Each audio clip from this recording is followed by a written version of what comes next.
Hello, everybody. About 2 hours ago, I literally came home from watching Avengers Endgame, which I'm not going to be spoiling until you'll see, because on this side, I'm going to do no spoiler, and the other side, I'll do the other spoiler using the movie's poster, but won't be doing any spoilers until that time, so, but, I just wanted to do the simple post seeing Endgame because I already made the whole before seeing Endgame video, which will be uploaded the same time I do this video because I didn't want to end up dealing with getting spoiled the same day that I did record the just reviewing what I predict would happen, which some of which happened, not everything, obviously, but obviously, definitely before you go see the movie, come into the movie needing to watch most, if not all, of the movies that happened before Infinity War, except for Guardians of the Galaxy Volume 2, because that movie is literally, if you just want to watch a Guardians of the Galaxy movie and are aware of the team, then you're all good. You don't need to worry about watching anything else.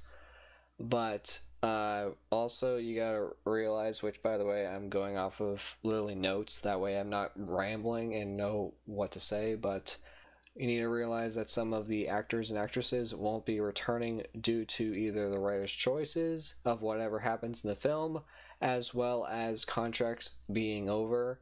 So they may not be in future Marvel films. Just look at Hawkeye, where he wasn't, after Age of Ultron, he had not been in a Marvel film until literally, I'm trying to think, yeah, till like even they barely showed him in Civil War. So, I don't know, just many different people are just in and out of Marvel films all the time. But realize that Marvel does also listen and read online comments because they possibly will end up incorporating said idea that people have said, especially from Infinity War. They may end up incorporating that said comment into Endgame and whatnot. You don't know. Or any other spin-off, whether be Spider-Man or another Volume 3 for Guardians of the Galaxy, they could easily incorporate some comments or something, who knows.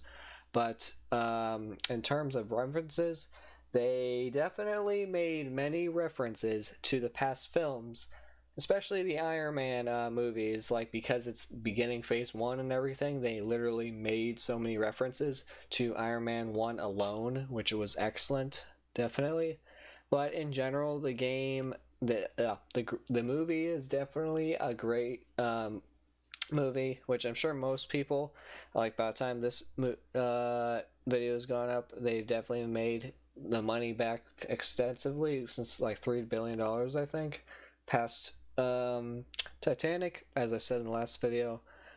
But it's a great movie to go see, especially to actually witness the resolution of Infinity War. It is definitely sad and a lot of BS, but nonetheless, it's nice and you should definitely go see it. But now is the good old spoiler time, where firstly, I will say, even though Robert Downey Jr. technically not really spoiled it, it's just a phrase that's said in the movie. But the whole hashtag I love you 3000, that of course his daughter says and everything. I can't wait for when the movie releases. I can't wait to find out exactly why they decided on that, like not only 3000, but why why that number specifically to begin with. Like, I don't mind the nod of an easy way to be so loving and whatnot, but can't wait to find out if they actually explain that, if the directors like say, in the commentary, we decided on 3000 because of this specific thing. Like, who knows? Maybe he, just because of the Iron Man armors or something, you're the 3000th creation, even though they never showed the Iron Legion. which I was disappointed that they could have done it with the giant army that they used to fight Thanos with. But yeah, but I can't wait to see the actor, which I can't believe I'm forgetting his name, that plays Loki, since it is technically through the time travel and whatnot that they did in the movie. I can't wait to see what movie they're gonna pop Loki in. After all, he did teleport back somewhere with the Tesseract when he took it. And, like, who knows where we're going to end up seeing him in the future, because one portion of him is alive, even though they showed him in jail. Like, I guarantee he did not just go back to jail. I'm sure he teleported off somewhere. So, but I also question for the movie, like, why they did Hawkeye's run-in character from the comics when in general it only lasted like maybe a little over 3 minutes, because he literally just killed, as far as I know, like he basically was just doing the whole John Wick to any of the various mercenaries and gangs throughout the world. For some reason he was doing that. I don't even understand why he was doing it, period, because they did not affect him at whatsoever. Like, even the guy that he was killing last before he started talking to Black Widow, he was literally like, why are you killing us? Like, we didn't do anything to you. Like, and he literally was just like, because I can, as far as I can remember, and it's basically why. As well as, I really hate how Black Widow ended up sacrificing herself, because I wanted it to be Black Widow that was left alive, because at least then Banner wouldn't be so sad and everything, because he even said, hey, I try to bring Black Widow back with the glove. But oh well. But I definitely understand why, because they wanted Barton not to be sad anymore and whatnot, and they wanted his family to be whole and whatnot after the snap happened. But I definitely, the worst part I'd say that I hate the most is that I call extreme BS on the fact that it took 5 years for any entity to flip the switch on Ant-Man's return from the quantum zone. It's literally stupid how it took a rat, like, out of everything, it took a rat to simply fall from the gutter and go right over the controls to activate the quantum realm portal thing. I'm like, are you kidding me? They're bullshitting 5 years for some reason. Like, if anything, I can understand like a year later, but why 5 years? It's so stupid. It makes no sense. And then, of course, relying on said quantum realm in order to time travel. Like, why are you telling me that with Pym being gone, he couldn't have gone to his miniature lab and just get more Pym particles? Because I guarantee he probably had a blueprint or something to make more, but they didn't bother with that. It's like, hey, we'll just simply go to his lab in 1970s and just take some more, just so that we don't have to worry so much about backups. And I am extremely happy about the turn. Like, the creative crew did such a great job on actually recreating the environments that were used in the past films. It's just too bad that with it, like, you can tell they weren't sure what to do once, like, they hit things off with getting Tesseract and everything. You can tell they weren't like sure. It's like, oh god, how are we gonna get all this conflict of the Tesseract and whatnot when what's his face was trying to get it because, oh, it's property of S.H.I.E.L.D., hand it over. I'm like, how are you gonna get out of this confrontation? And Thor was just standing there like, enough. He's coming to Asgard. It's like, well, you can do that once we're done with dealing with him. I'm like, really? And then, of course, the elevator scene that they could have, like, you could tell they were almost about to want to just have Cap fight the whole thing just like Winter Soldier, but instead they decided to go the evil Cap route and just be like, Hail Hydra, so that I can take it and whatnot and not have to deal with fighting, because they were about to fight. That was nice to see. It's just nice to see all the actors that have died come back. That was just amazing.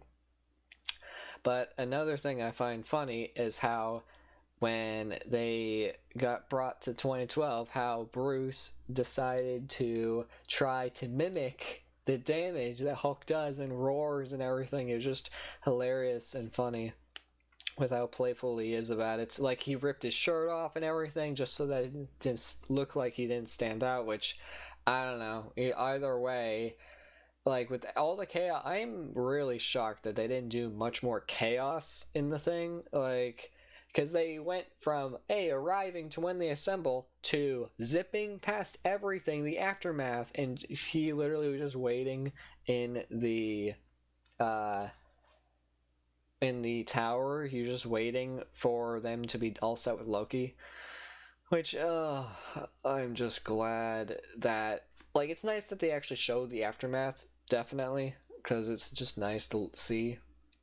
But I definitely, I didn't write this down, but I really wonder if they just didn't pay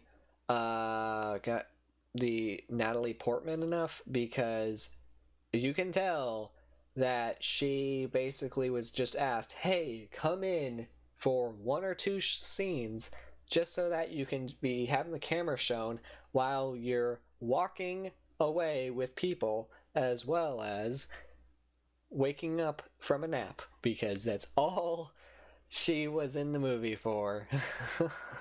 Because it's bad enough that I don't know why Rocket didn't just, while she was asleep, just really quick take the damn gem. Instead, he had to, just waking up? Okay, let's stab you just after waking up. It's like, you wonder why the guards got you. You could have just gotten the damn stone while she was asleep. Because then it's like, okay, whatever. And then, like, if anything, pushed her off the bed right after doing it, and it would be like she just fell off the bed and it would be hurt. Like... But, as well as, like, how did that technology, like, how did they just make a little instrument that would be able to suck all of the, I don't even remember what the fuck, I think it was the Eternal Stone, or I can't remember what the hell they called it, though, I don't know, but it's just interesting how they, let's just have this tool that sucks it all up like nothing. I'm like, okay. But, yeah, I do say that I bid farewell to Chris Evans and Robert Downey Jr. and many others whose characters died or lived a life without fighting anymore. Yeah, it just sucks that the reason why Robert Downey Jr. died was because he literally was forced to use said gems because he had Thanos had the gauntlet, so. But, and then Chris Evans, they decided to just be like, hey, if you're being brought all the way back to the 1970s, you might as well stick around. Or not 1970s, 1940s, I think. I don't know. Either or, I just know that he was old, and it was a nice little thing to the comics that he let Sam keep his shield to be said present times Captain America. Even if he doesn't have the super soldier stuff, he can still bring peace, so... But I definitely look forward to, of course, I watched Far From Home's trailer since I watched Endgame, but I look forward to, hopefully, as far as I know, they haven't said anything, but Scarlett Johansson said she doesn't mind doing a Black Widow solo, so I look forward to that. If that actually does come into play, I'm sure it will. But I also look forward to finally hearing what Marvel will be doing, or Disney will be doing for Marvel and whatever for Phase 4 and the future of Marvel in general, because we know, I really question why Thor decides to just jump in with the Guardians. It's like, okay. He just doesn't know what he's doing with himself anymore. So, let's just jump on the damn ship. We work out so well with Rocket and whatnot, and since they're already familiar, just interesting little fight that they had just with the whole leadership thing, because it's true, like, Thor, when he travels, he is basically the one always saying, like, leader, so by trying to take over the ship of Quill's ship, he's just like, who's gonna be the leader? But we'll figure that out in Volume 3, I'm sure. And I can't wait to watch it all when the Blu-ray is released. I probably will end up waiting till Black Friday, because even I didn't even want the Infinity War Blu-ray, but then my dad just decided to buy it. I'm like, okay, fine, I'll just redeem the digital code and whatnot. So whether or not I have to end up rebuying said Blu-ray, because technically he bought it, but I don't know, but whatever. I got my own Marvel collection, which you guys can see on my Instagram, that I've been just posting whenever I actually bought said movie that is Blu-ray and digital. This way, if I don't feel like popping in the Blu-ray, I can just watch the movie digitally, and I have it available whenever I want. That's the great thing. That is great, definitely. But anyways, I thank you all so much for watching. Be sure to definitely check out Endgame during the summer, because I'm sure it'll be in theaters maybe until August. I don't know. Maybe it'll be out by the end of July, since they decided to do the whole end of April release date. I have no idea. But I can't wait for Far From Home. I'm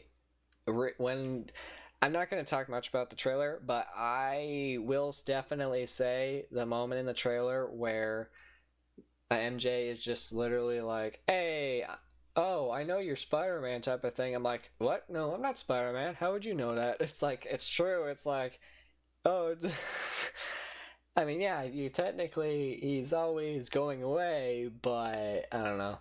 We'll find out from that movie, but I thank you all so much for watching. Be sure to check out Endgame if you have the chance, whether when it comes out, whether you have to rent it or if it, who knows when the fuck Netflix is going to immediately buy a license and whatnot. I have no idea, but I thank you all so much for watching. Be sure to leave a like on the video, or dislike if you didn't like Endgame, I don't know.